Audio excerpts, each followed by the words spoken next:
मुनिवर नमोस्तु नमोस्तु नमोस्तु। और आइए गुरुवर के आशीर्वाद से हम अपनी शंकाओं का समाधान प्राप्त करें। उसके पूर्व मैं उन परिवारों के नामों की घोषणा कर रहा हूँ जिन्होंने आज गुणायतन से जुड़ने का अवसर प्राप्त किया है। निर्माण निधि के रूप में कुमारी निष्ठा जी, सुपुत्री श्री प्रवण कुमार जैन टीकमगढ़, विकास जी, श्रीमती अंजू जी, दीपक जी, श्रीमती नेहा जैन, शोगानी परिवार जयपुर, अजित जी, शरदचंद जी मनातकर, श्रीमती विभा मनातकर अकोला, इन्होंने निर्माण निधि के रूप में गुणायतन से जुड़ने का अवसर प्राप्त किया। मैं चाहूँ उनके सम्मान में जोरदार तालियां कर सम्मान करें। निर्माण सारथी के रूप में श्रीमती माया जी, धर्मपत्नी श्री जिनेश चंद जी जैन, खाम पड़ी छिंदवाड़ा, इनके सम्मान में भी आप जोरदार ताली बजाकर इनका सम्मान करें। और चलते हैं, मैं उस परिवार को आमंत्रित करूंगा मंच पे जिन्होंने आज गुणायतन में सूत्रधार के रूप में जुड़ने का अवसर प्राप्त किया। श्रीमती चंद्रकांता जी, धीरेन्द्र जी, आशीष जी, बोबरा परिवार इंदौर अगर उपस्थित हैं तो वे आए परम पूज्य मुनिवर के श्री चरण मनवा करते हुए वंदना का सौभाग्य प्राप्त करेंगे। और उनके सम्मान के लिए मैं आवाज़ दूंगा। ओम। हमारे भाई अनुराग जी शिरोमणि संघर्ष परिवार से, भाई आकाश जी, आलोक जी और पिवड़ी जी के सुपुत्र, ये चारों आएंगे हमारे सम्मानी सूत्रधार परिवार का गुणायतन की ओर से सम्मान का कार्यक्रम संपन्न करेंगे। और मैं चाहूँगा आप जोरदार ताली बजाकर का सम्मान करें। बस प्रतीक चिन्ह। और आइए प्रशांत भाई बिलासपुर, ये सभी केवला परिवार के हमारे सम्माननीय श्रीमती चंद्रकांता जी, धीरेन्द्र जी, आशीष जी, बोबरा इंदौर, जिन्होंने आज गुणायतन में सूत्रधार के रूप में जुड़ने का अवसर प्राप्त किया है, आज सम्मान कर रहे हैं। मैं चाहूँ जोरदार ताली बजाकर सम्मान करें। और आइए आज हमारे बीच में वो संस्था यहाँ पर उपस्थित है जो प्रतिवर्ष यहाँ पर जो व्रती हैं उनका सम्मान का कार्यक्रम आयोजित करती हैं। अपने एक विशेष निवेदन के साथ हमारे बीच उपस्थित हैं international association of Jain forum, समग्र जैन समाज के प्रभाव, प्रभुत्व और प्रतिनिधित्व के लिए प्रतिबद्ध ऐसी संस्था है जो प्रतिवर्ष यहाँ पर दशलक्षण महापर्व में दिगंबर सितंबर के जो भी तप साधना करते हैं उनका अलंकरण संभव करते हैं। और इस बार कुछ विशेष निवेदन के साथ यहाँ पर उपस्थित हैं। मैं सम्मान से आमंत्रित करूँगा हमारे कांतिलाल जीवम, निर्मल जी काशीलवाल, नीलेश जी राव का, शांतिलाल जी काला, अमित जी काशीलवाल और अशोक जी दोषी, ये सभी आएंगे परम पूज्य मुनिवर के श्री चरण नमन करते हुए आशीर्वाद प्राप्त करेंगे और अपनी बात हम सभी के बीच में रखेंगे। International association of Jain forums, जिन्हें गुरु भगवंतों की कृपा मिली, पुण्य वाणी भी खूब फली, अंतर्म स्वभावों की माला से तप की आत्म ज्योति जली, ऐसे international association of Jain forum के सभी सदस्य मुनिवर के श्री चरण नमन करते हुए आशीर्वाद प्राप्त कर रहे हैं और अपना निवेदन गुरुवर के समक्ष रख रहे हैं। मैं कांतिलाल जी को माइक देना चाहूँगा, वे आएँ और अपनी बात रखें। और महोत्सव कमेटी सम्मान का कार्यक्रम भी संपन्न करेगी। दिलीप जी, अशोक जी और जो भी धन प्लान समिति के पदाधिकारी हैं सम्मान का कार्यक्रम संपन्न करेंगे। हाँ जी। नमोस्तु गुरुदेव, नमोस्तु गुरुदेव, नमोस्तु गुरुदेव। गुरुदेव international association of Jain forum पिछले 5 वर्षों से लगातार जैन समाज के प्रभाव, प्रभुत्व और प्रतिनिधित्व के लिए काम कर रहा है और उसमें मेन कड़ी है कि जैन समाज में एक एकता का भाव प्रादुर्भाव हो। उसी कड़ी में हम तपस्वियों का अलंकरण समारोह प्रतिवर्ष करते हैं और उस अलंकरण समारोह में हम ये करते हैं गुरुदेव, जिस तपस्वी ने 8 से 15 उपवास किए हैं उसको हम जैन श्री की उपाधि से अलंकृत करते हैं। जिस तपस्वी ने 16 से 29 उपवास किए हैं उसको हम जैन भूषण की उपाधि से अलंकृत करते हैं। जिस तपस्वी ने 30 से 44 तक उपवास किए हैं उनको जैन विभूषण से अलंकृत करते हैं।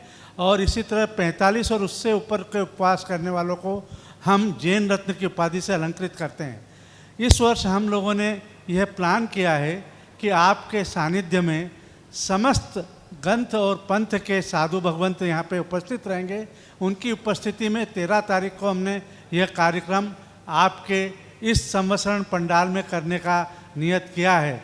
गुरुवर, हम आपकी प्रोग्राम को हम पूरा दे चुके हैं भाई साहब को और हम चाहते हैं कि आप उसका अनुमोदन करें और 13 तारीख को आपकी स्वीकृति प्रदान करें ताकि अब उस कार्यक्रम को एक सफल रूप प्रदान कर सकें और जैन समाज में एक एकता का प्रादुर्भाव हम कर सकें।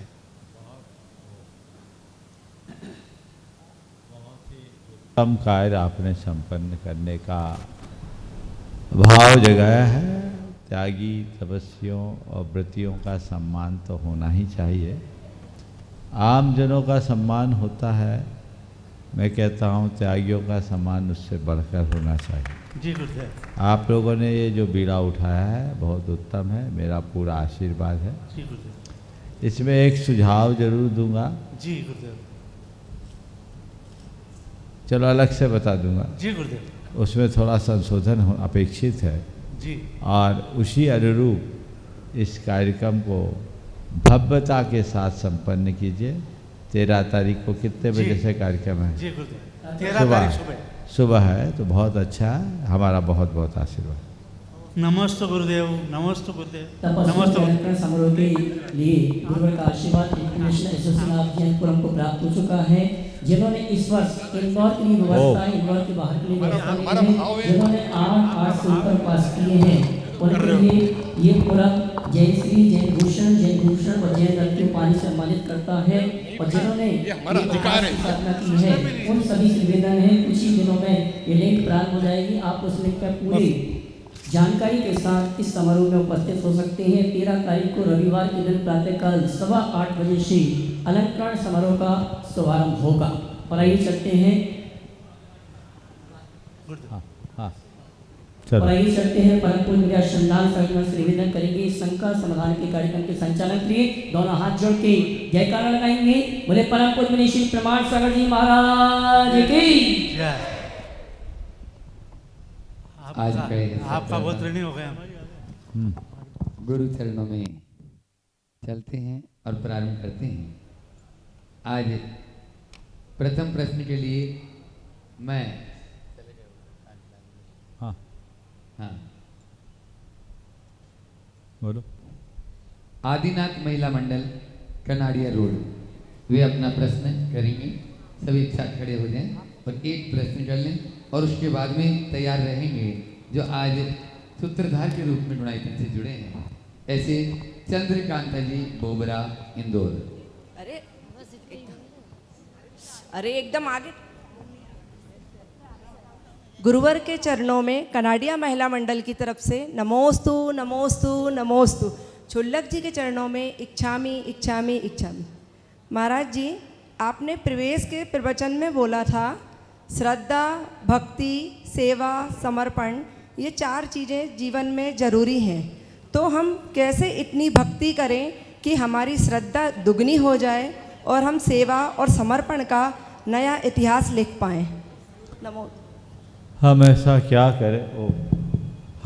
क्या करें कि हमारी श्रद्धा दुगनी हो जाए और सेवा समर्पण का भाव बढ़ जाए। मैं तो ये कहता हूँ कि संपर्क में आते आते अपने आप ये सब चीज़ें बढ़ जाती। जब श्रद्धा बढ़ती है तो भक्ति भी जगती है और तभी सेवा और समर्पण का भाव बढ़ता है। अब तो काफ़ी दिन बीत गया, लगभग 3 महीने होने को है। इतने दिनों में तो पूरी फसल पक जाती है। आप लोगों की भी फसल अब पक गई होगी। अब लहलहाती फसल का सही समय पर उपभोग करने का समय आया है। आनंद लीजिए। नमोस्तु महाराज। आगे महाराज जी एक चंद्रकांता जी बोबरा इंदौर। चलो, और उसके बाद में तैयार रहेंगे जय जिनेन्द्र महिला मंडल। एक सवाल और है। एक सवाल और कर रही है आदिनाथ महिला मंडल कनाड़िया रोड इंदौर। महाराज जी के चरणों में बारंबार नमोस्तु नमोस्तु। छुल्लक जी के चरणों में इच्छामी इच्छामी करते हुए मेरी जिज्ञासा है कि मनुष्य व्रत, उपवास, पूजा पाठ, स्वाध्याय और गुरुओं के प्रवचन भी बहुत अच्छे से सुनता है, पूरी पुण्य की क्रियाएं करता है, लेकिन मोक्ष मार्ग पर आगे क्यों नहीं बढ़ पाता है? इसका क्या कारण? कोई काललब्धि कारण बनती है या जीव का प्रमाद ही आड़े आता है? देखिए, धर्म की क्रियाएं करना भी एक प्रकार से मोक्ष मार्ग का ही अंग है। आगे न बढ़ पाने के 2 बड़े कारण। पहला कारण उसकी परिस्थितियाँ, उसका कर्म का उदय, और दूसरा कारण इन्हीं क्रियाओं में आत्मसंतुष्टि।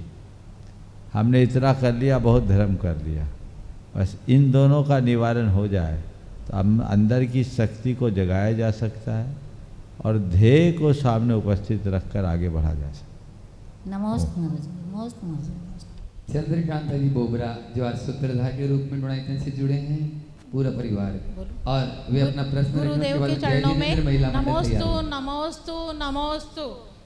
गुरुदेव, हमारा प्रश्न है, अतीत को याद करके भविष्य की चिंता में अपने वर्तमान को कैसे सुरक्षित रखें, क्योंकि यही वह समय है जो हमें वर्तमान से वर्तमान की ओर ले जा सकता है।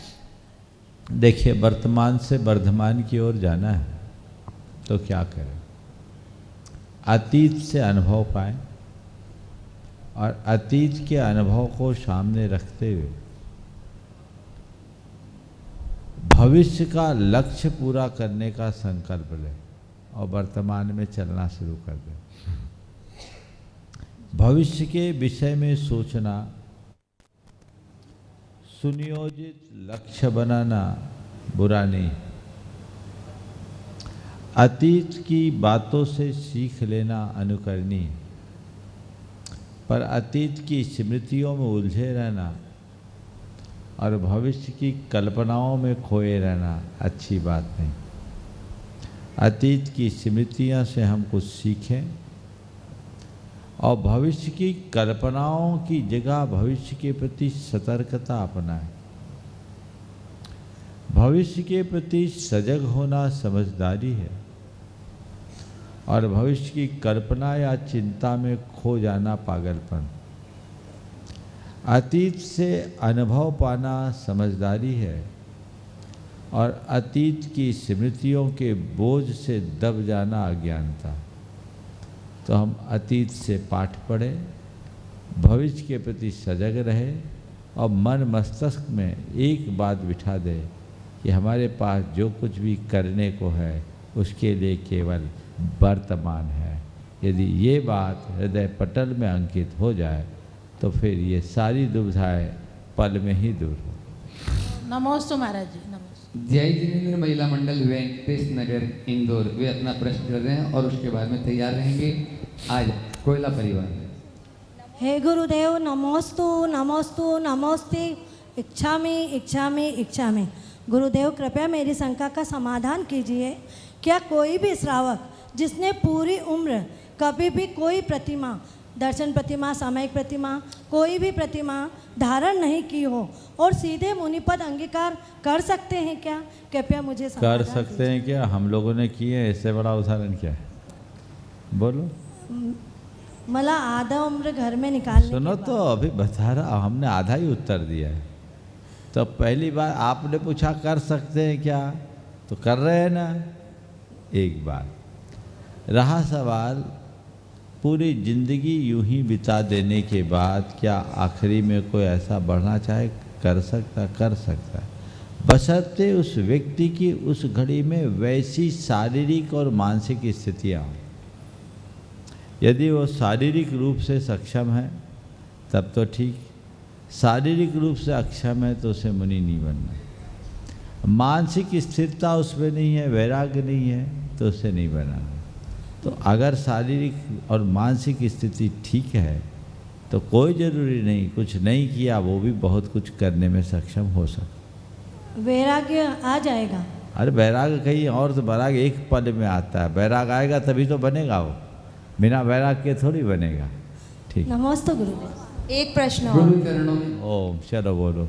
जब भी हम तीर्थ क्षेत्रों की वंदना हेतु या पूजनीय संतों के सानिध्य हेतु कहीं जाते हैं तो उस समय को याद रखने के निमित्त से स्मृति चिन्ह के रूप में कोई भी तस्वीर या शील्ड दी जाती है। हम उसे घर तो रखते हैं, लेकिन घर छोटे होने की स्थिति में हम उन स्मृति चिन्हों को उचित सम्मान नहीं दे पाते हैं और अवमानना होती है। ऐसी स्थिति में हम क्या करें? देखिए, मैं तो कहता हूँ जब कभी भी ऐसी स्थिति हो तो पहली बात तो ऐसी चीज़ें बांटना कम करना चाहिए। आजकल तो मैं तो लोगों से बोलता हूँ ये कम से कम रखो। लोग ले जाते हैं, लोगों को घरों में वैसी सुविधा नहीं होती, तो आप बांटो ही नहीं। और फिर कोई बांट रहा है तो आप विनम्रता से लेके उन्हें वापस वहीं दे दें, किसी और के काम में आ जाएगा, कोई बुराई नहीं। ले जाने के बाद उस समय लेते वक्त तो बहुत अच्छा भी लगता है ना, पर ले जाओ तो फिर उतने ही सम्मान और गौरव के साथ उन्हें रखो, अन्यथा उचित नहीं। नमोस्तु गुरुदेव, गुरु नमोस्तु। चरणों में चल रही संलेखना के परिजन परिवार, कोयला परिवार, चैतन्य श्री जो हैं उनके परिवार से प्रशांत जी जैन बिलासपुर से, अपने बीच में अनुराग जी जैन कोयला परिवार, और ये प्रश्न भी करेंगे और इनके सम्मान के लिए मैं आमंत्रित कर रहा हूँ इस पूरे अनुष्ठान, पूरे चातुर्मास के मुख्य यजमान मुकेश जी पाटोदी, चंदनमाला जी पाटोदी परिवार और सुधीर जी बिलाला परिवार, वे आ जाएं। और आज जो अनुराग जी जैन और प्रशांत जी जैन, इन दोनों का स्वागत सम्मान करते हैं। आप लोग जोरदार तालियों से उनका सम्मान कर देंगे और वो अपना प्रश्न, प्रशांत भैया भी और अनुराग भैया अपना प्रश्न करें गुरु चरणों में। हाँ, दोनों काम साथ साथ। हाँ बोलो। मेरे और सबस कोयला परिवार की तरफ से की ओर से सादर नमोस्तु नमोस्तु नमोस्तु महाराज जी। महाराज जी, मेरा प्रश्न ये है कि जब एक जीव अपने अंतिम समय को देखता है कि मैं इस धरा पर सिर्फ 5 या 7 दिन के लिए और हूँ, तो उसके कैसे भाव होते हैं, वो कैसे अपने आप को संयमित रखता है और कैसे आगे की तरफ बढ़ता है? या मैं तुमसे एक सवाल करता हूँ, यदि कोई दिव्य ज्ञानी का दर्शन हो जाए, आप लोग अपना काम कर लीजिए, यदि किसी दिव्य ज्ञानी का दर्शन हो जाए और वो तुमसे कहे कि आपकी उम्र मात्र 7 दिन की बची है, और ऐसा दिव्य ज्ञानी जिस पर कोई संशय नहीं, तो क्या करोगे? वो घबराऊंगा या फिर परेशान हो जाऊंगा शायद, और समझ नहीं आएगा कि अब आगे मैं बाकी जो मेरी पेंडिंग चीज़ें थी उसको कैसे समेटूं और कैसे संयम धार के आगे बढ़ने की कोशिश करूं। माने संयम को याद करोगे? जी बस मैं एक ही बात कहना चाहता हूँ, जब व्यक्ति के सामने उसकी मौत आ जाती है तो अपने आप रास्ते पे आ जाता है, समझ गए? जी। इसी तरह जब किसी को मृत्यु अत्यंत निकट दिखती है, उसकी अंतस चेतना जागृत हो उठती है, और उस जागृत अंतस चेतना के परिणाम स्वरूप उसके जीवन की दिशा और दशा परिवर्तित हो जाती है। एक अलग प्रकार का भाव आ जाता है, अब तो जाना ही है भैया, कुछ कर लो। इसलिए हमारे यहाँ कहा गया कि अपने जीवन को अच्छा बनाना है तो हमेशा अपनी मृत्यु को याद करके चलो। वो मृत्यु का पल कभी भी आ सकता है, जीवन में कोई कभी भी जा सकता है। ऐसी समझ अगर अंतर्मन में आ गई तो फिर कहीं भटकाव नहीं होता, इसलिए उसको हमेशा ध्यान रखना चाहिए।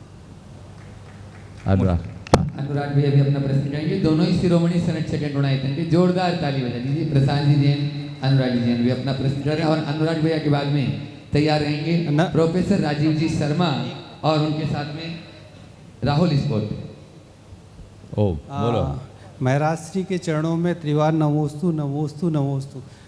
मेरा प्रश्न ये है महाराज जी कि समाज में जनरली देखा गया कि लोग दान तो बहुत अच्छा देना चाहते हैं और बड़े बड़े दान की बोलियां भी करते हैं, लेकिन समाज के कुछ पदों पे ऐसे लोग रहते हैं जो उनका प्रॉपर सम्मान नहीं करते हैं, जिससे धर्म के कई प्रोजेक्ट अधूरे रह जाते हैं। तो कृपया मार्गदर्शन दें।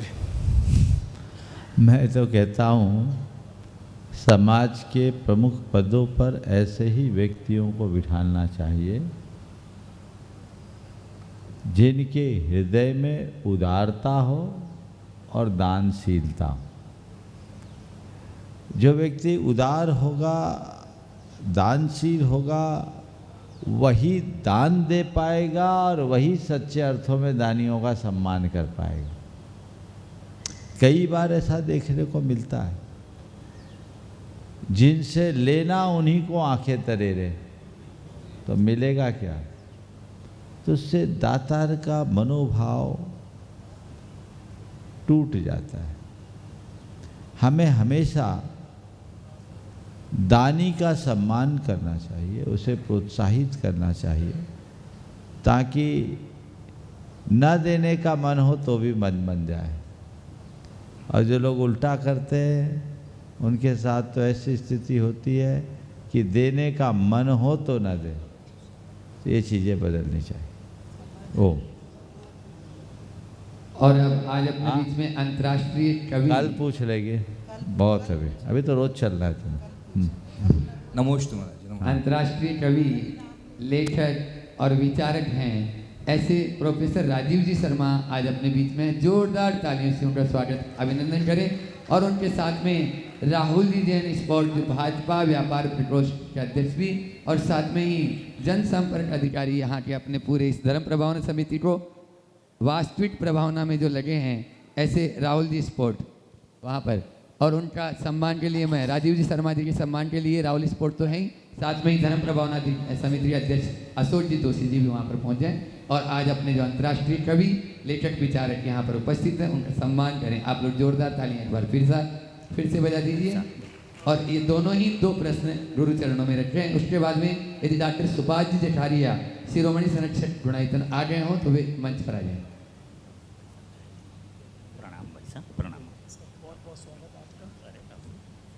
प्रश्न करेंगे संत जी, सादर प्रणाम।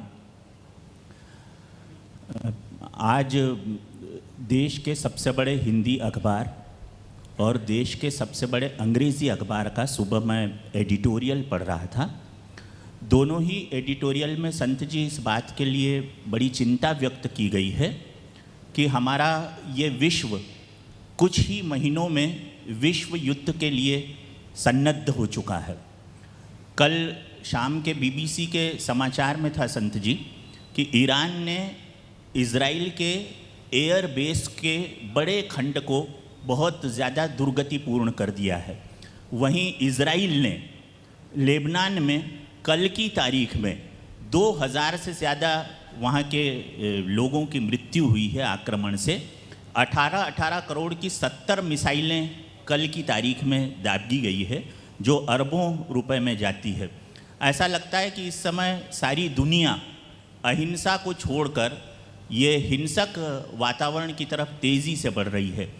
ऐसी विकट, ऐसी विकराल और ऐसी विद्रूप परिस्थिति में हम सामान्य नागरिकों का दायित्व क्या हो सकता है? एक मुअज़्ज़िज़ और आदरणीय संत के नज़रिए से आप हमें मार्गदर्शित करने का अनुग्रह करें। देखिए, आपने जो बात यहाँ उपस्थित की है वो बहुत गंभीर और चिंतनीय है।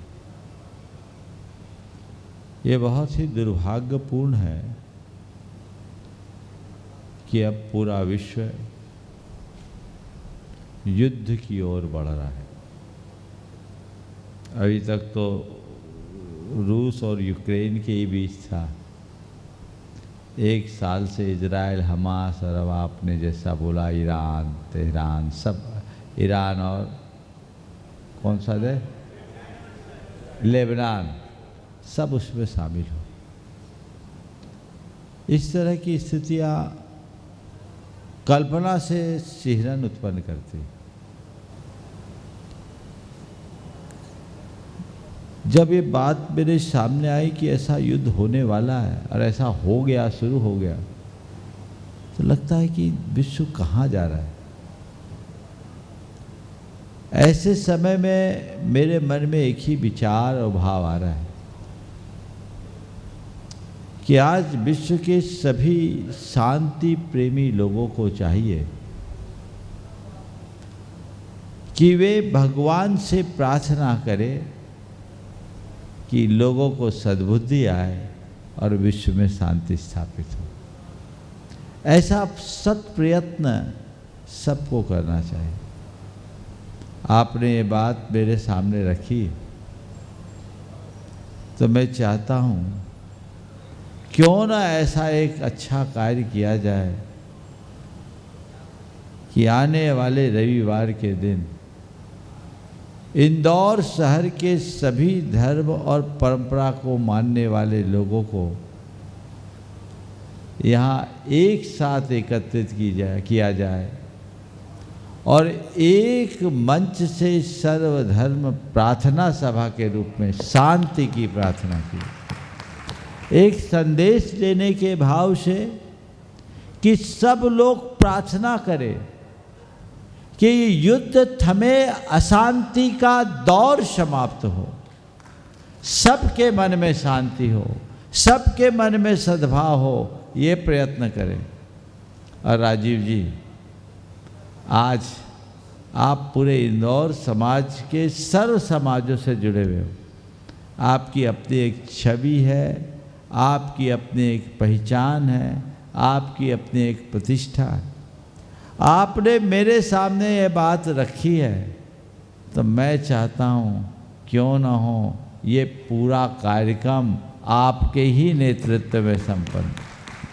आज शुक्रवार है ना, कल शनिवार, परसों रविवार, और ये संदेश सब जगह फैला दीजिए आज से कि रविवारी ये प्रवचन से पूर्व हम सामूहिक प्रार्थना करें, सब धर्म के लोग अपने अपने तरीके से प्रार्थना करें। इसी मंच में आकर हम शांति और सद्भावना के लिए मंगल भावना भाएं, और ये तब तक जारी रखें जब तक ये युद्ध और उन्माद शांत ना हो, क्योंकि युद्ध किसी भी समस्या का हल नहीं है, युद्ध खुद में एक समस्या है। जब जब भी युद्ध हुआ है पूरे विश्व में त्रासदी ही मिली है। हम नहीं चाहते कि वर्तमान में ऐसी कोई त्रासदी प्रकट हो और विश्व हिंसा के रास्ते पर आगे बढ़े। हम अहिंसा के उपासक हैं, शांति के उपासक हैं, तो क्यों ना हम शांति का मार्ग प्रशस्त करें और एक संदेश यहाँ से हम देना शुरू करें। और हम मानते हैं केवल हम आपकी प्रार्थना से कुछ नहीं होने वाला, लेकिन मुझे लगता है जिस दिन सारा विश्व इस बात के लिए आंदोलित होगा और सब शांति की भावना भाते हुए सकारात्मक वाइब छोड़ेंगे, तो उसका प्रभाव जरूर पड़ेगा। और इन लोगों के मन पर उसका प्रभाव पड़ गया तो पूरा विश्व एक बहुत बड़ी त्रासदी से बच सकेगा। मैं चाहता हूँ यदि ये संभव है तो इसे कर लिया जाए। जी संत जी, आपके चलिए, तो आप इसकी रूपरेखा बनाइए और धर्म प्रभावना समिति से मैं कहता हूँ इन्हें इस कार्यक्रम को हाथों हाथ लेते हुए करना क्या, पंडाल बना हुआ है, सारी व्यवस्थाएं हैं, सर्व समाज को आपको आमंत्रित करना है। जैन समाज तो ये कार्य करेगी ही, पर ये आम जन मानस को जोड़कर सर्व धर्म के जो भी उपस्थित धर्म गुरु यहाँ आ सके उनको भी यहाँ बुलाएं और हम एक ऐसी प्रार्थना करें जो प्रतीकात्मक प्रार्थना हो और उससे सबके मन में प्रेरणा जगे और सब लोग ऐसा काम कर सके ताकि हम पूरे विश्व को बचा सके।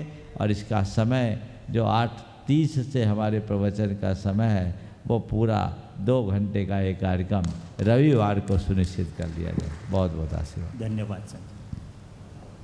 हाँ, राहुल भैया जी, राहुल स्पोर्ट अपना प्रश्न कर रहे हैं और उसके बाद में तैयार रहेंगे महेंद्र जी, दीप्ति जी जैन, सतना प्रेमी परिवार। महाराज जी, मेरा सिर्फ प्रश्न यही है, आज प्रोफेसर राजीव शर्मा जी सर से सुबह मुलाकात हुई तो दोपहर में मेरी चर्चा हुई और गुरुदेव आपने आशीर्वाद दे दिया, तो बस मैं यह चाहूँगा कि सभी लोग इस कार्य को सफल करने में हमारे साथ में पूरी धर्म प्रभावना समिति आप रहें, यही आशीर्वाद चाहिए महाराज, यही मेरा प्रश्न है। धन्यवाद। चलो आगे बढ़िए।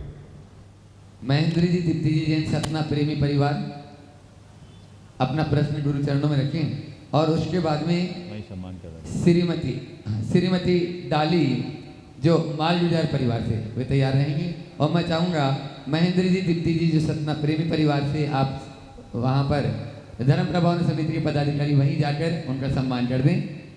दिलीप जी गोदा और मुकेश जी पाटोदी और चले जाए अशोक जी दोषी। महिलाओं को भेजो ना। मुनि श्री के चरणों में मेरे और मेरी परिवार की ओर से 3 बार नमोस्तु एवं मंच पे स्थित सभी क्षुल्लक महाराजों के चरणों में इक्षामि। महाराज श्री, मैं अपने जीवन के इस दौर पे हूँ कि जहाँ करियर ही मेरी सर्वोच्च प्राथमिकता है, तो मुनि श्री मेरा आपसे यह प्रश्न है कि करियर को चूज़ करते वक्त हमारे दिमाग में किन किन बातों का होना ज़रूरी है, और आज के समय में हम भटकाव से कैसे बचें, क्या सतर्कता रखें, और इस समय में हमारे प्रियजनों को हमारे साथ कैसा व्यवहार करना चाहिए, हमें कैसे प्रोत्साहित करने चाहिए। बहुत कृपया अच्छा मार्गदर्शन। सवाल किया है। सवाल केवल तुम्हारा नहीं, तुम जैसे अनेक छात्र छात्राओं का है। कैरियर प्राथमिकता है, लेकिन कैरियर को ही अपनी प्राथमिकता नहीं बनाना। एक बात सदैव ध्यान रखना है, जीवन के लिए कैरियर है, कैरियर के लिए जीवन नहीं। कैरियर से बड़ा कैरेक्टर है। हमें कैरेक्टर के मूल्य पर कैरियर को कभी बढ़ावा नहीं देना, समझ गए। दूसरी बात, आज के समय में जो कैरियर को लेकर बनी हुई धारणा है, इसे बदलना चाहिए। तुम अपना कैरियर किस में समझती हो? मैं वकील बनना चाहती हूँ। हाँ, और पढ़ फिर लिख कर एडवोकेट बन गए और या तो कहीं जॉब पा गए या अच्छी प्रैक्टिस जमा लिए, मेरा कैरियर बन गया। यही धारणा गलत है। डिग्री पाना, नौकरी पाना, पैकेज पाना, प्रभाव पाना, पैसा कमाना, पहचान बनाना, ये कैरियर नहीं है। जीवन को कला गुणों से संपन्न करना ही सबसे बड़ा कैरियर है। तो तुम लोग पढ़ने आए हो, केवल डिग्री की तरफ ध्यान मत दो, कला गुणों से संपन्न रखो। तुम्हारे पास 1000 डिग्री हो, लेकिन कला गुण संपन्नता ना हो तो कभी मोहताज हो जाओगे। और जिसके पास कला और गुण होंगे वो कभी बेकार नहीं होगा, वो कभी भूखे नहीं मर सकता। एक समय था जब हमारे देश में हमारी शिक्षा की मूलभूत अवधारणा यही थी, कला और गुणों का विकास, हर कोई स्किल्ड होता था।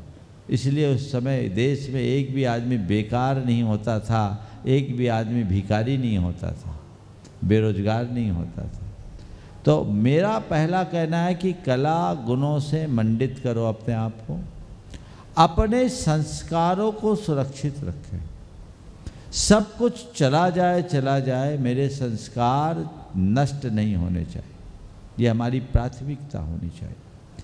हम अपने संस्कारों को बढ़ा न सके कोई चिंता नहीं, जितने संस्कार हमने अब तक पाए हैं वो खंडित नहीं होनी चाहिए।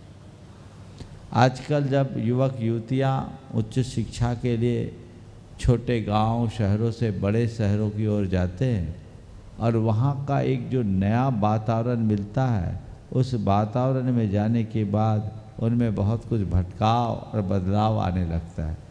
यहाँ भी जाओ तो भंवर कुआं तरफ बोलते हैं महाराज, शाम के समय जाए तो एक अलग इंदौर का नज़ारा आ जाता है, और वहाँ तुम्हारे ही तरह के बच्चे और बच्चियाँ होती है।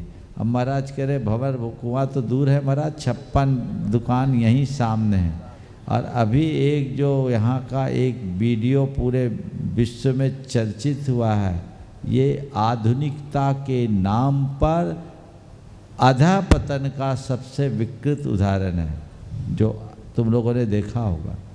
ये मर्यादाहीनता का द्योतक है, ये जीवन में कभी नहीं होना चाहिए।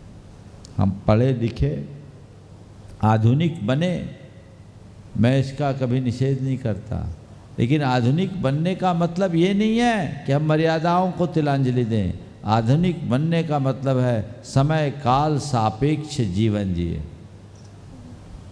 हम किसी से डरे नहीं, हम दब्बू बनकर न जिए, हम बहुत अच्छे तरीके से अपना जीवन जिए, समस्याओं का सामना करना सीखे और उनको निपटाने की क्षमता अपने भीतर विकसित करें। ये आधुनिकता की पहचान है। आधुनिकता की पहचान का मतलब ये नहीं कि हम सारी मर्यादाओं को एक तरफ कर दें और अपना रहन सहन सब कुछ विकृत बना दें। जो आज हो रहा है उससे बचो।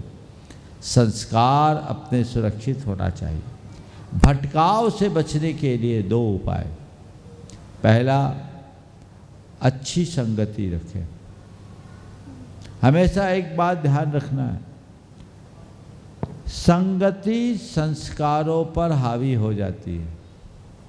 अच्छी संगति हो और संस्कार अच्छे हों और संगति अच्छी ना हो तो देख देख के भटक जाते। तो हमें संगति अच्छी रखनी चाहिए और लक्ष्य सामने रख कर चलना चाहिए। हम यहाँ क्यों आए, अच्छी संगति रखें, अच्छा लक्ष्य लेकर चले तो कतई भटकाव नहीं होगा, समझ गए। और फिर एक मर्यादा का संकल्प होना चाहिए कि ये मेरे जीवन की सीमा है जो निर्धारित कर रखे, ये लक्ष्मण रेखा है, इसे तो मुझे किसी भी स्थिति में लांघना नहीं है, समझ गए। और कोई गलती हो जाए तो सबसे पहले अपने माता पिता को बताओ। एक बच्ची कोलकाता में पढ़ती थी, उसके परिवार के लोग बाहर भेजना नहीं चाहते थे। मैंने ही उसके परिवार को कहा ठीक है मैं इस बच्ची को संकल्पित कराता हूँ, तुम भेजो। हो गई, पढ़ रही थी। मेरा वहीं प्रवास था, ग्रेजुएशन कर रही थी, सेकेंड ईयर में थी। और जब मेरा संयोग से वहाँ प्रवास हुआ, चातुर्मास चल रहा था, एक दिन वो लड़की बदहवास सी हालत पे मेरे पास आई। मैं उसकी हालत को देखा तो खुद भौचक्क रह गया। मैंने कहा क्या मामला, तेरे साथ हो क्या गया? उसने रोते हुए कहा महाराज मेरे साथ बड़ा अनर्थ हो गया, मैंने बहुत बड़ी गलती कर दी। बोले क्या हुआ? बोले मैंने आपका और चाचा का विश्वास तोड़ा। क्या हो गया? मैं उसको संकल्प दिला के भेजा था। बोले हाँ। क्या हो गया? बोला महाराज मुझसे बहुत बड़ी गलती हो गई। आंखों से आंसू। क्या हुआ? मैंने उसको थोड़ा संबोधा, संभाला, तब वो जैसे तैसे बोलने की हिम्मत कर पाई। बोले महाराज मैं अपनी फ्रेंड के कहने पर बार बार प्रेशर रखने से बियर की ग्लास में मैंने पानी पी ली और उसमें 2-2 बूंद बियर भी मिला दिया। महाराज सब ने कहा कि इससे क्या होता है, 2 बूंद ही तो लिया है, पर मुझे लग रहा है कि मैंने 2 बूंद नहीं ली, मैंने विश्वास तोड़ा है। महाराज मेरा हृदय कचोट रहा है और मैं उसी क्षण निर्णय ली कि अब मुझे तुरंत जाना है। चाचा तो दूर है, आप पास हो, मैं आपके पास आई हूँ और महाराज जी अब मुझे यहाँ नहीं पढ़ना, आप चाचा से कह दीजिए घर जाना है, घर से तैयारी करूँगी। जिस चीज़ को मैं जीवन भर बचा के रखी वही खंडित हो जाए, तैयार रहने से क्या मतलब। वो लड़की लौट गई। लोगों ने समझाया भी क्या 1 साल का और है पढ़ा। बोले मैं प्राइवेट परीक्षा दे दूंगी, मुझे ऐसे डिग्री की कोई ज़रूरत नहीं, मैं घर में रह करके पढ़ लूँगी। और आज उसका जीवन सलामत। उसके संस्कार अच्छे थे, भाव अच्छे थे, संकल्प पक्का था, तो वो लौट के आ गई। दूसरा चलो इतना ही तो होता है, लेकिन लोगों को पता नहीं होता कि सुराख कब दरार का रूप ले लेती। छिद्रे सुनर्था बहुली भवंती। एक छोटी सी चूक हो जाए तो उसे उसी क्षण पूरी करो। अगर उस घड़ी उसे नज़रअंदाज कर दे तो महा अनर्थकारी बन सकती है, इसलिए इससे बचना चाहिए। ठीक है। नमोस्तु महाराज। और अभिभावकों को भी चाहिए कि बच्चों पर भरोसा रखे, उनसे फ्रेंडली व्यवहार करे, उनसे संपर्क रखे और ये बताए कि इस उम्र में क्या क्या परिवर्तन होता है। हार्मोन्स चेंज होते हैं, नए उन्मेष प्रकट होते हैं, तो उम्र सापेक्ष गलतियों के प्रति डांटने डपटने की जगह उन्हें जागृत करें, उन्हें अपनी मर्यादा का पाठ पढ़ाए और उनके साथ इतनी आत्मीयता के साथ जुड़े रहे ताकि कोई गलती हो भी जाए तो वो खुल करके बता सके और रास्ता पा सके। नमोस्तु महाराज। गुरु चरणों के अनन्य अनुरागी संतोष जी मालगुजार परिवार है कटनी और आज उनकी पुत्रवधू यहाँ पर उपस्थित है श्रीमती डॉली और उनके साथ में परिवार वाले। एक प्रश्न वो करेंगे और उसके बाद में तैयार रहेंगे ऋषभ रागिनी जैन STM मंडला गुणायतन की ट्रस्टी भी हैं, वे अपना प्रश्न। नमोस्तु महाराज जी, नमोस्तु। डैडी की तरफ से चरण स्पर्श करके आपको नमोस्तु। महाराज जी आज प्रश्न मेरी दीदी पूछेंगी। नमोस्तु गुरुदेव। नमोस्तु गुरुदेव। मैं सागर से कुमुद जैन। गुरुदेव मैं छोटी थी जब तो सोचती थी कि कब बड़ी हो जाऊं, और जब बड़ी हुई तो लगता है कि इससे अच्छा तो छोटे अच्छे थे। तो गुरुदेव, हम में ऐसी छोटे जैसी सहजता और सरलता कैसे आएगी? बालपन जैसी सहजता और सरलता बड़े में कैसे आएगी? बहुत अच्छा सवाल किया कि बड़े थे तो सोचते थे, छोटे थे तो कब बड़े हो जाए, और बड़े होने के बाद ये सोचते हैं कि हमारे अंदर वो बचपना कैसे आए। देखिए, आपने जो पूछा है कि बड़े होने पर भी बचपने जैसी सहजता कैसे लाए, मैं आपके सवाल में ये बात जोड़ते हुए कहता हूँ, बड़ा होने की इच्छा करना बुरी बात नहीं है, और हम चाहें या न चाहें प्रकृति हमें बड़ा कर देती है। तो बड़ा बनने के लिए हमें कुछ नहीं करना पड़ता, प्रकृति हमें खुद बड़ा कर देती है, लेकिन बड़प्पन को जगाने के लिए पूरा जीवन खपाना पड़ता है। तो हम बड़े हो गए, बड़प्पन को पाए या नहीं पाए ये हमें देखना है। तो बड़े होने के साथ साथ बड़प्पन को जगाने की भी बात अपने अंदर होनी चाहिए। रहा सवाल बचपना कैसे आए, तो हमेशा अपने मन में सरलता को ले आए, बचपना आ जाएगा। मन की निश्चलता ही हमें हमारे बचपन से जोड़ती है, और मन का अहंकार हमें पीछे ले जाता है। नमोस्तु गुरुदेव, नमोस्तु। त्रय मुनि गणों के चरणों में बारंबार रागिनी जी जैन एसटीएम मंडला वे अपना प्रश्न कर रहे हैं, और मैं चाहूँगा कि धर्म प्रभावना समिति के पदाधिकारी वहीं पहुँच जाएं और उनका सम्मान कर दें। राकेश रजनी गोदा वहीं पहुँच जाएं, और साथ में ही अविनाश जी प्रवक्ता वहाँ पर उनका सम्मान कर दें। और उसके बाद में तैयार रहेंगे कांतिलाल जी। त्रय मुनि गणों के चरणों में बारंबार नमोस्तु। मंच पर उपस्थित समस्त साधु गणों के चरणों में बारंबार इच्छामी। महाराज जी अभी जबलपुर में समूसरण विधान चल रहा है, और ये कहते हैं कि समूसरण की जो रचना होती है वो सौधर्म के आदेश से कुबेर करता है, और उसमें जो जिन प्रतिमाएं स्थापित होती हैं महाराज श्री, वो सौधर्म इंद्र जो होता है वो स्वर्ग से लेकर आके उसके स्थापित करता है। तो महाराज श्री वो वास्तव में जिन प्रतिमाएं स्वर्ग से लाई जाती हैं, या आम व्यक्ति को उनका जिन प्रतिबिंब दिखता है? बस देखिए, ये अकृत्रिम जिनबिंब होते हैं, स्वर्गों में रहते हैं, और स्वर्ग में एक व्यवसायपुर नामक स्थान होता है, वहाँ ये सारी चीज़ें रहती, तो वहाँ से आती है वापस वहाँ चले जाती है।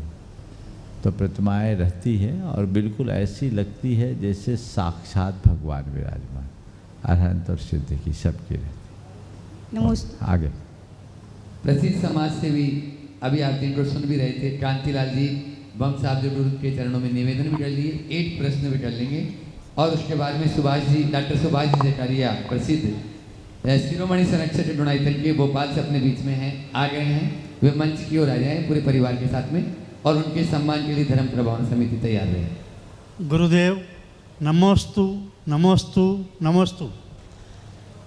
हम आपके द्वारा बहुत उपकृत हुए कि आपने 13 तारीख को जो जैन समाज के तपस्वियों का अलंकरण समारोह है उसके लिए स्वीकृति प्रदान की।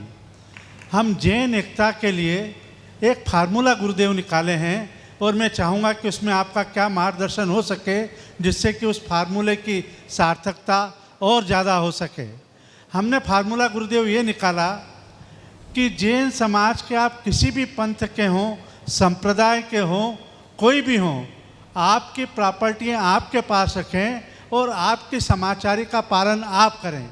पर जब आप सामाजिक, सांस्कृतिक और धार्मिक कार्यक्रम करते हैं जिसमें कि लाखों करोड़ों रुपयों का व्यय करते हैं, कम से कम उस समय जब आप फ़ोन करके लोगों को इनवाइट करते हैं, तो बजाय इनवाइट करने के हम क्यों ना उन सब कार्यक्रमों में इन्वॉल्व करें, ताकि जैन समाज में एक एकता का प्रादुर्भाव हो। काम जरूर कठिन है, ये कांटों के कालीन पे चलने जैसा है, इसमें और क्या इम्प्रूवमेंट हो सकता है गुरुदेव? ताकि बहुत अच्छा सुझाव है, हम इनवाइट करने के साथ साथ इन्वॉल्व करें। लेकिन मेरा मानना है कि हम जब कभी भी किसी कार्यक्रम में इन्वॉल्व करना चाहें तो हमें सबको इन्वॉल्व करने की ज़रूरत नहीं होती। इन्वॉल्व तो 2, 4, 10 को ही करना होता है, और ज़्यादा लोग इन्वॉल्व हो जाए तो कार्यक्रम ही चौपट हो जाए। किसी ने कहा, शिक्षक ने पूछा कोई काम तुम्हारी माँ 1 घंटे में करती हो, और वही काम माता पिता दोनों मिलकर करे तो कितना टाइम लगेगा? बोला 1 घंटा। कोई काम तुम्हारी माँ अकेले करती हो 1 घंटे में, वही काम माता पिता दोनों मिलकर करे तो कितना समय लगेगा? उसने कहा 1 घंटा। बोले क्यों? 2 मिलकर करे तो आधा घंटा लगना चाहिए। तो उसने कहा सर आधा घंटा तो ये तय करने में लग जाएगा कैसे करना है जी। तो ज़्यादा लोगों का इन्वॉल्वमेंट कई बार आयोजनों को बहुत सफल नहीं होने देता, लेकिन मिलजुल करके जब आयोजन किया जाए तो बहुत आनंद आता है। तो मैं ये कह रहा हूँ कि इनवाइट सबको करा जा सकता है, इन्वॉल्वमेंट तो सीमित लोगों का होता है, पर मैं आपकी बात को थोड़ा आगे बढ़ा के कह रहा हूँ। कुछ आयोजन ऐसे भी किए जाए जिसमें दोनों पक्ष इन्वॉल्व हो, सब लोग इन्वॉल्व हो। लेकिन इसके आगे एक बात और कहना चाहूँगा। आयोजन तो यदा कदा होते हैं, हम अपनी एकता को केवल तख्त पर दिखा देते हैं। आयोजन हुआ, सब इकट्ठे हो गए, बाकी सब चले गए। मैं आपसे कहता हूँ हम तख्त पर एक रहे न रहे बहुत अच्छी बात है, पर कदाचित तख्त पर एक न भी हो, वक्त पर एक रहना सीखें जिसकी ज़रूरत। और इसके लिए मैं एक बात हमेशा कहता हूँ अपने मुख से कि हम दिगंबर, श्वेतांबर, मूर्ति पूजक, तेरापंथी, स्थानकवासी या जो कुछ भी है, वो अपने मंदिर, स्थानक, देवासर और अन्य धर्म स्थान के भीतर है। जो हैं हम अपने धर्मस्थान के भीतर हैं। बाहर निकलते ही हम केवल जैन हैं। बस ये सोच रहे, बाहर निकलते ही हम जैन हो गए। ये संदेश लोगों के मन में जग जाए तो अपने आप सब एक हो जाएंगे। हमें यही प्रयास करना चाहिए। बहुत बहुत अच्छा। हाँ, डॉक्टर सुभाष जी जकरिया, शिरोमणि संरक्षक गुणायतन भोपाल से अपने बीच में हैं।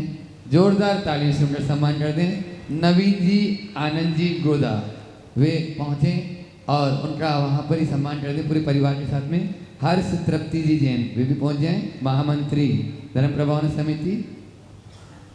नमोस्तु महाराज जी, मंचासीन सभी मुनि महाराजों को नमोस्तु नमोस्तु। बोलो महाराज जी, पहला सुख निरोगी काया कहा है, और उस सुख को प्राप्त करने के लिए इस समय पूरी दुनिया में ऐसी खलबली मची हुई है कि अरबों का बिजनेस लोग कर रहे हैं केवल वो सुख देने के नाम पर। और उसमें बड़े बड़ी इंडस्ट्रीज़ खुल गई हैं जिसमें जिम सबसे प्रमुख है, मतलब लाखों लोग उसमें इन्वॉल्व हैं। तो मुझे महाराज जी आपका ओपिनियन ये चाहिए था कि क्या लोगों को अपने सुख के लिए इन सब चीज़ों की ओर मुड़ना चाहिए या और भी दूसरे बहुत सारे माध्यम हैं। नमस्ते। पहले तो मैं चाहूँगा एक बार डॉक्टर साहब का जोरदार अभिनंदन करें। ये हमारे देश के एक बड़े स्थापित आर्थोपेडिक सर्जन हैं, उनके साथ उनके साधु डॉक्टर DK जैन है, ये भी एक वरिष्ठ चिकित्सक है। और इन सब के साथ साथ ये एक अच्छे धर्मात्मा श्रावक है जो हम सब के लिए बहुत अनुकरणीय है। आपने जो सवाल किया, और इनके एक साधु दूसरे हैं वो बहुत अच्छे मनोचिकित्सक है, थोड़ा उनको पहचान लो। और ये एक बहुत अच्छा काउंसलिंग का भी काम करते हैं। नाम तो भूल रहा हूँ, क्या नाम उनका? हाँ, रजनीश जैन। हाँ, यहीं रहते हो कि जबलपुर रहते हो? नहीं, भोपाल। चलिए, तो ये बहुत अच्छी काउंसलिंग करते हैं और इन्होंने अपनी काउंसलिंग से कईयों का जीवन बचाया है। हमें ऐसे लोगों का पूरा लाभ उठाना चाहिए। आपने बड़ा महत्वपूर्ण सवाल उपस्थित किया है। पहला सुख निरोगी काया, ये अच्छी बात है, लेकिन एक बात सदैव ध्यान में रखना चाहिए कि केवल काया के निरोगी रखने से कुछ नहीं होता। काया के निरोगी होने के साथ साथ हमें मन और चेतन के स्तर पर भी स्वस्थ होने की ज़रूरत है। आज के समय में हेल्थ कॉन्शियस जगी है, बढ़ी है, और लोग अपने शरीर के स्वास्थ्य के प्रति तो सजग हो गए। और जैसा आपने जिम और अनेक अनेक प्रकार की चिकित्सा पद्धतियां भी विकसित हुई, एक अच्छी बात है, लेकिन ये अच्छी तो है पर अधूरी बात। उपभोक्तावादी युग है, कंज्यूमरिज्म का प्रभाव है, तो जहाँ भी पैसे कमाने के अवसर आते हैं लोग पैसे कमा रहे हैं, यहाँ भी अच्छे से कमा रहे हैं। आज के तो समय में ये देखा जाता है किस सेक्टर में ज़्यादा पैसा उसी में लग जाओ, और हर चीज़ को ढंग से प्रस्तुत करने के युग में बाज़ार का दौर है। जिसका बाज़ार बना दो उसका बाज़ार बन जाता है, और पूरी तरह लोग व्यावसायिक स्तर पर ये काम करते हैं। ऐसे काम को करना बुरा नहीं है, पर पूरी तरह सोच को व्यावसायिक बना लेना अच्छी बात नहीं है। हम असली सुख को पाएं, केवल शरीर को सुख न देखें, शरीर के सुख के साथ मन और चेतन के स्वास्थ्य को भी देखें। बेहतर हो कि इनके साथ आध्यात्मिकता का प्रचार हो। हालांकि आज के समय में अध्यात्म को भी लोग बाज़ार में बेचना शुरू कर दिए हैं। बहुत सारे ऐसे ऐसे प्रशिक्षक हैं, आध्यात्मिक गुरु के नाम से जाने जाने लगे हैं, और जिनके ढेर सारे प्रोग्राम होते, एक एक रिट्रीट के लाखों लाख रुपए लेने लगे हैं, और लोग दे रहे हैं। ये भी बाज़ार का प्रभाव है। मैं तो इन सब बातों की जगह एक ही बात कहता हूँ, हमारे शास्त्रों में जो एक बात लिखी गई है, युक्ताहार विहार, यदि इस पर ध्यान रख लो तो किसी की भी ज़रूरत नहीं पड़ेगी। न तन तुम्हें जिम जाने की ज़रूरत पड़ेगी, न अलग से किसी प्रकार के कोर्स करने की ज़रूरत पड़ेगी। सब अपने आप बच जाएगा और अच्छा हो जाएगा। महावीर महावीर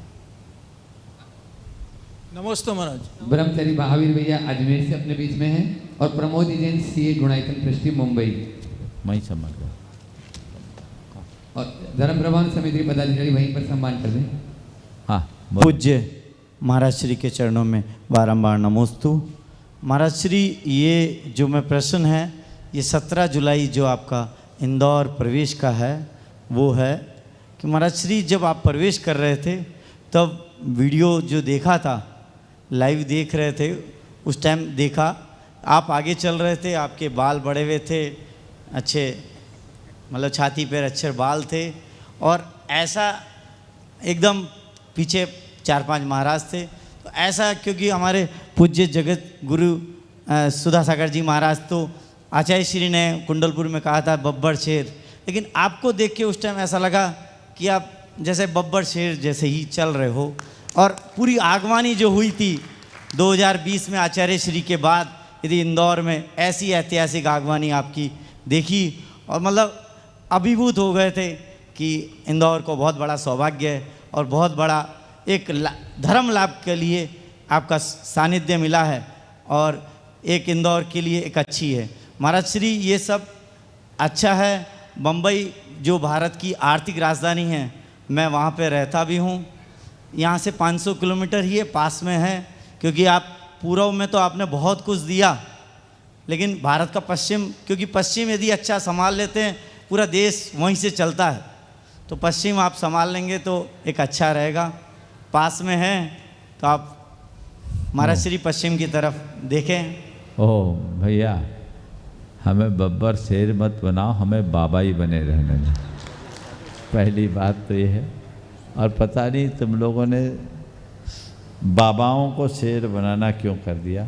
मैं तो ये समझता हूँ बाबाओं का प्रताप ऐसा होता कि अच्छे अच्छे शेर भी उनके चरणों में आके बाबा बन जाते हैं। समझ गए।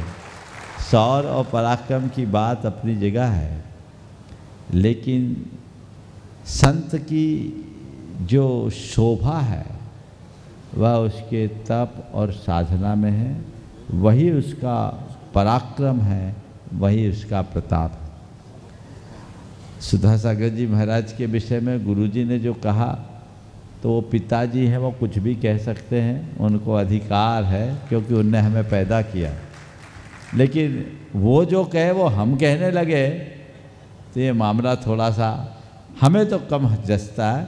इसलिए मुझसे कहता हूँ, मुझसे बोलो तो मैं तो यही चाहूँगा, मैं बाबा भी कहलवाना पसंद नहीं करूँगा, मैं तो बस जो हूँ वही कहलवाना पसंद करूँगा तो ज़्यादा अच्छा है।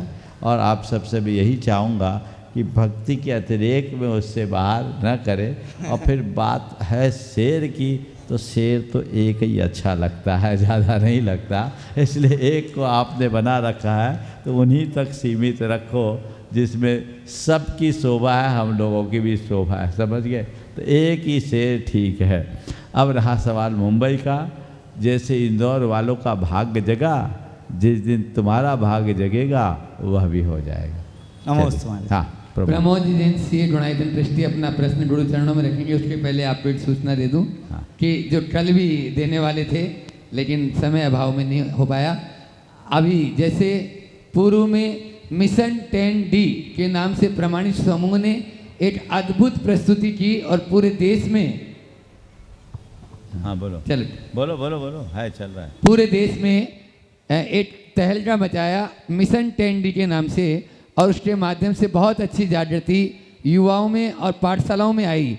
और सभी लोगों ने बहुत, जैसा कि बताया, धर्म प्रभावना समिति ने लगभग 108 बच्चों का चांदी और सोने के सिक्कों के माध्यम से स्वागत, अभिनंदन और उनको मतलब यानी जो है गिफ्ट दिए, पुरस्कृत किया। यह एक बहुत ही अनुकरणीय कार्य धर्म प्रभावना समिति ने किया। इसी प्रकार से दीपावली पर भी एक जोरदार धमाका होने वाला है प्रमाणित समूह के माध्यम से, और वह है मिशन दिवाली, जिस पर भगवान महावीर स्वामी पर 101 प्रश्न तैयार किए हैं गुलाब चंद जी के द्वारा। बोरालकर जी जो प्रिंसिपल है समंत भद्र विद्यालय एलोरा के, उन्होंने 101 प्रश्न तैयार किए हैं। आप इन प्रश्नों के उत्तर दें और प्रश्नों के साथ में ये PDF भी आपको मिलेगी, इसको आप पहले पढ़ें और उसके बाद में प्रश्न ऑनलाइन, यह भी ऑनलाइन है, यह प्रमाणिक ऐप के माध्यम से आपको मिलेगी। दोनों चीज़, आप दोनों ही चीज़ लें। 20 अक्टूबर 5 अक्टूबर से ये चालू हो जाएगा कल से, और 20 अक्टूबर तक यह है उस पर रहेगा। इस प्रकार से 15 दिन में आपको यह कार्य करना है। प्रमाणिक ऐप आप नहीं हो तो डाउनलोड कर लें, और उसके माध्यम से यह इस दीपावली पर होने वाली एक मिशन दीपावली के नाम से यह प्रतियोगिता, उसमें अवश्य आप लोग भाग ले सकते हैं। और अब प्रश्न कर रहे हैं श्रीमान प्रमोद जी जैन CA गुणायतन ट्रस्टी मुंबई और धर्म प्रभावना समिति के पदाधिकारी, उनका स्वागत वहीं पर कर देंगे। नमोस्तु गुरुदेव। आजकल बहुत सारे लोग धर्म के प्रति भयवश जुड़े होते हैं। बचपन से हमें ये सिखाया जाता है ये मत करो पाप लगेगा, ये करो के नरक गति मिलेगी। तो गुरुदेव इस भय को श्रद्धा और भक्ति में कैसे तब्दील करें? तो अच्छा सवाल है। हम लोगों को बचपन से यही सिखाया गया, और भय से किया गया धर्म या लोभवश किया गया धर्म टिकता नहीं। भय को श्रद्धा में परिवर्तित किया जा सकता है यदि हम वास्तविकता का बोध करा दें।